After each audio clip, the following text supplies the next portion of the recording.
Senator Tammy Duckworth from Illinois introduced that bill, and she joins me now.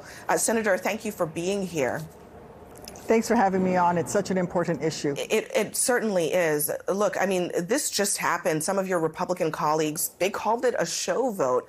What's your response to that? What does it say, in your view, that they are unwilling to say simply contraceptive access should be a right in this country? Exactly. Well, it tells me that they don't believe that it should be a right, and they believe that states should have the ability to restrict access to contraception. And I don't think Americans should have their right to contraception to be limited by their zip codes and the state that they happen to live in. But that, unfortunately, is what my Republican colleagues believe. Nearly a dozen of those Republican colleagues are up for re-election this year, and they voted against this piece of legislation. How do you think that those votes will impact their re-election chances? Well, I think it's going to be very negative for them because over 90% of Americans believe in access to contraception. And, you know, we're talking about things that people have had access to for decades now. And I think my Republican colleagues want to take us back to the 40s and 50s when women had to ask permission from their husbands to get access to contraception.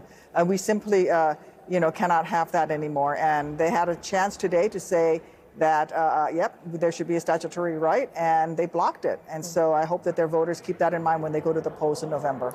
You also have introduced a legislative package that would protect access to in vitro fertilization, IVF. A vote on that bill could happen as soon as next week. I just want people to understand, I mean, this is personal for you. You talked about how 2 of your children are in the world because of this important technology to so many families. I wonder if you think on this issue, there's a chance of getting Republican support for this proposal, and perhaps that they might be willing to allow this one to pass.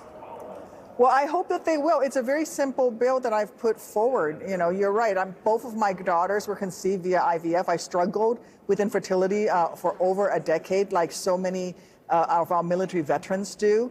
There are much higher infertility rates among those who served in the military. And it was real heartbreak. For over a decade, my husband and I tried to conceive, and we ended up, thank goodness, through the miracle of IVF. All my bill does, again, is creates a statutory right for folks to be able to access IVF. And my Republican colleagues can simply vote yes on it and be on the right side of history. So we'll see what happens next week when this comes to the floor for a vote.